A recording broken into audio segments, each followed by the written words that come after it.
Hey, thanks very much, and welcome back, Eddie. I mean, at 35, WEC champ, fought for the UFC title, coming back here against a young up-and-comer. What keeps you motivated at this stage in the game? I'm still in great shape. I mean, I've always said that I'm going to continue fighting until I feel my body just doesn't put up with it anymore. And through the years, linking up with the gym that I'm with now and with my strength and conditioning coach about 10 years ago, kind of started adapting to work smarter, not harder, and taking rest days when needed, and just kind of training better and training at 100% 3 days a week versus 60 at 6 days has allowed me to be in at 35. I'm in better shape than I was at 25. We kind of see the story again and again in combat sports, the up-and-comer versus the veteran. Do you enjoy having the opportunity to derail a hype train here? I mean, it's a big opportunity for me. It's a big opportunity for him also. He's fighting a veteran. I'm fighting a guy who he's got a huge name. Although he's been in the UFC not that long, he's got a very big name, a very big following. So I mean, as far as derailing, I mean, it is what it is. I mean, they set us up to fight. So I mean, if it derails them, it derails them. I'm sorry, but I'm here to win. I'm not here to be looked over. And I mean, there's a lot going on in the world right now. Obviously, it goes without saying. And it's kind of been snowballing even over the past week. How much of a distraction is that for you when you're trying to focus and prepare for a fight? Nothing. I mean, the whole COVID thing, these riots, everything that's going on. I mean, the COVID doesn't scare me. I've been working in the midst of it as a firefighter since it started. It doesn't scare me. It's my mind's set on a fight, and that's it's a one-track mind there. So everything else going on, I mean, it's small potatoes. The last one for me, how has the pandemic restrictions like social distancing and all that changed camp for you in terms of getting in the work that you need, the training partners that you need, and so on? So I've got a small strength and conditioning set up in my basement, and my strength and conditioning coach, he moved half of his gym to his garage. So as far as strength and conditioning, it hasn't suffered at all.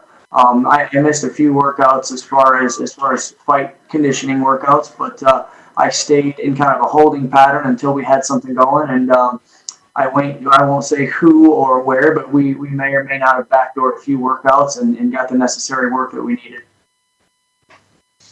All right. Well, thanks very much for the time, and best of luck this Saturday. Awesome. Thank you. We will take the next question from Alistair Bishop with MMA Republic. Hey Eddie, how's it going? Good. How are you? Fantastic, thank you. The most important question is, during this pandemic, how have you managed to keep that stash in such brilliant shape? With a great mustache comes great responsibility, and that responsibility is to keep it looking good. So a lot of playing with it, a lot of hair drying, and just good genetics, I guess. Does it require a daily routine? No, just about 5 minutes of blow drying. That's about it. Awesome, man.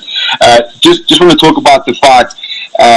Obviously, we know you're going up a guy who's being backed by the UFC in terms of promotion. He's pushing his own needle at the same time. How do you mentally prepare for something like that? Everyone's kind of looking at you and expecting you to lose. They don't really know much of who you are.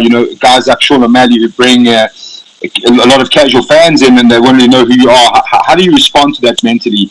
I mean, how should I respond to it? I really don't care. I've been doing this for 17 years. I've been doing this since 2003, so before it's a cool thing to do. I started doing this when we were fighting in bars, making up our own rules, So I don't care, man. I like to fight. That's why I'm here. That's why I'm still here. I'm competitive. I like to fight. So I mean, put somebody in front of me, I'm gonna fight. Fantastic. And where do you see weaknesses, especially with the younger guy? Do you think it's more of a having that experience is more of your advantage, or do you see some technical advantages?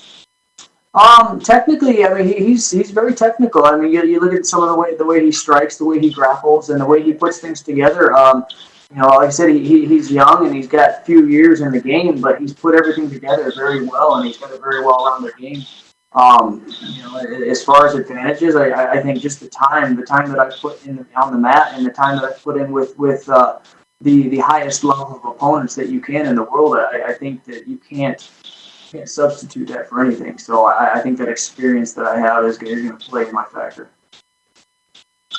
And the last one for me, Eddie, he's obviously sporting a fantastic afro. You're sporting a fantastic stash. Do you feel any pressure to represent your stash community?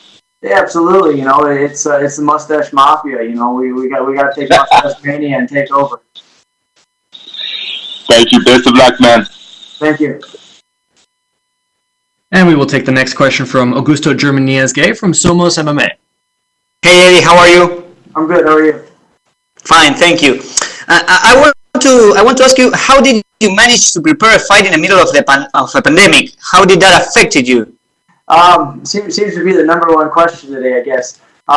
So again, I mean, I've got a basement gym. So again, my strength and conditioning coach moved half of his gym into his garage. So my strength and conditioning work hasn't suffered. And I've got some wrestling mats in my basement, so I have a few people over and just real small circle stuff.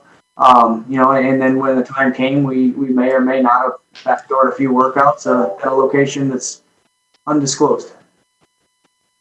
Eddie, you are 10 years older than your rival. Do you think experience will be a determining factor? I think it's an advantage for me. I've been in there and mixed it up with the best in the world. Uriah Faber, Benavidez, Brad Pickett, Scott Jorgensen, all those guys. I've mixed it up with them. Not that Sean couldn't do it. I feel he could go in there and he could mix it up very well with those guys. But I've been there and done that, so I know how to adapt to that. I think that's an advantage in my court. And do you think you're being underestimated, maybe? I think by the new fans, I think I am. I think the people who have been following MMA for a long time and know who I am, I think they know that there's a chance. There's a chance there. I think they understand the dangers that I possess and the problems I could possess. But as far as for the average casual MMA fan, I think they're looking far past me. And the last one for me, which aspects do you consider are going to be the key for winning? Just keeping pressure. I got to pressure him. He actually fights well moving backwards, which is again, I'm going to have to figure out how to pressure him while not letting him fight well moving backwards. Okay, thank you very much, and the best of luck for Saturday. Thank you. Thank you so much, Eddie. That is all the time we had for you, sir. You are good to go. Thank you.